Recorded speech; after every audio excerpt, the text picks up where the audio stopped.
大家好，我是小林。买回来的香蕉不要直接吃了，教你一个从来没有吃过的做法，香甜软糯，越嚼越香 ，Q 弹又有嚼劲，比面包更柔软，比蛋糕更香。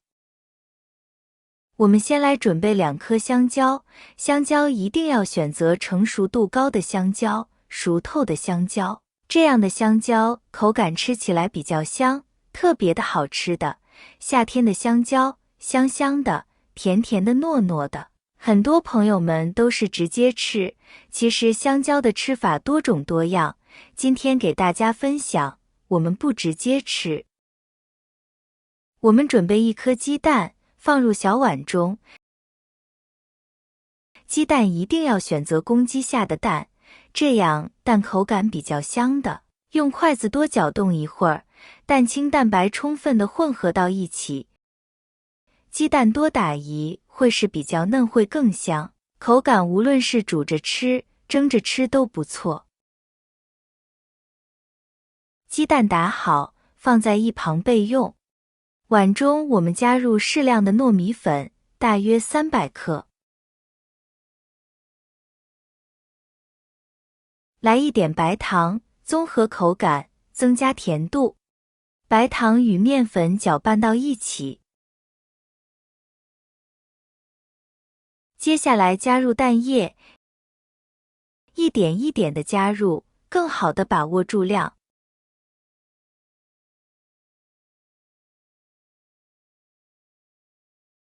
如果是鸡蛋液不够的话，可以来一点水，一点牛奶，或者是加入2颗鸡蛋，根据自己的口味来定。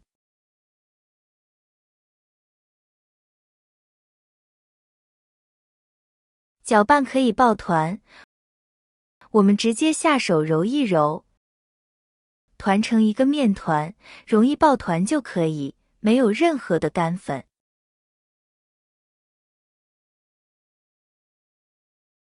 面团揉好像这样，可以抱团就好。我们把香蕉剥开，看一下这个香蕉，成熟度特别的好的。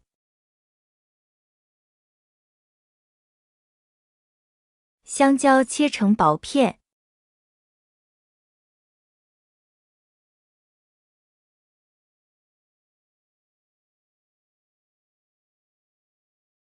我们取上1条坨馅料，用手再捏一捏，更加的紧实，再用手按压平整薄薄的。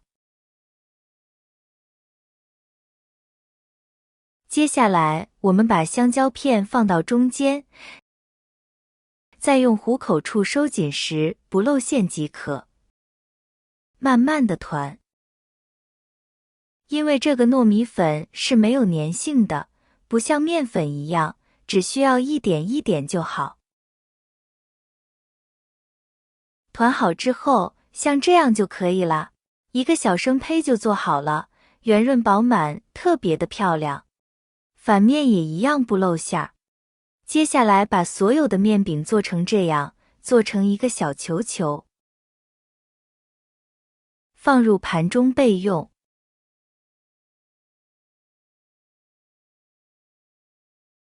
电饼称预热，喷一点油，油热之后，把做好的饼皮放入锅中，留一点缝隙。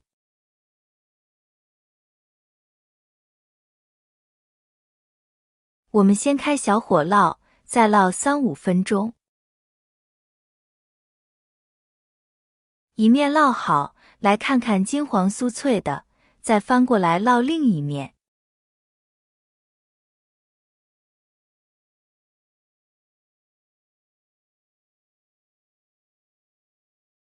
再烙3分钟，烙至底部金黄。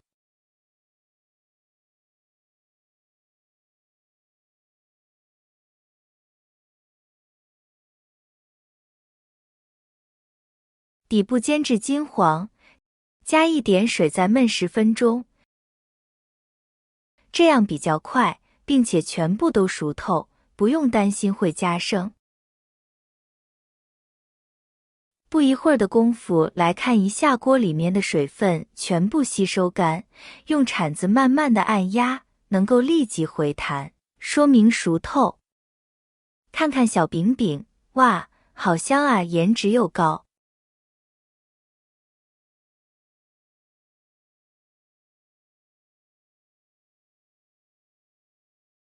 香酥美味又可口的糯米香蕉饼就做好了。颜色金黄金黄的，光看卖相就比较有食欲吧。外皮是焦焦的，内里柔软又多层，咬上一口满满的糯米香味，还有香蕉的香甜味道，真的是超级的美味又好吃。香蕉煎过后的口感，你真是没有想过，更没有吃过吧？真的是又香甜又好吃又黏糯，爱吃黏糯的朋友们一定不要错过，保证就连挑食的娃娃也能吃上2-3块小饼干。我们自己做的小饼饼，干净卫生，没有任何的添加，更加的放心的，加入一点糖调味儿，口感很香。以后香蕉家里的香蕉买来之后，不要总是直接吃，可以试试我这么做吧。真的是超乎你想象的好吃，喜欢的家人朋友们收藏起来，有空试一试吧。点开我头像可以看到更多的精彩视频，真心的感谢朋友们的支持，谢谢大家，我们下期视频再见。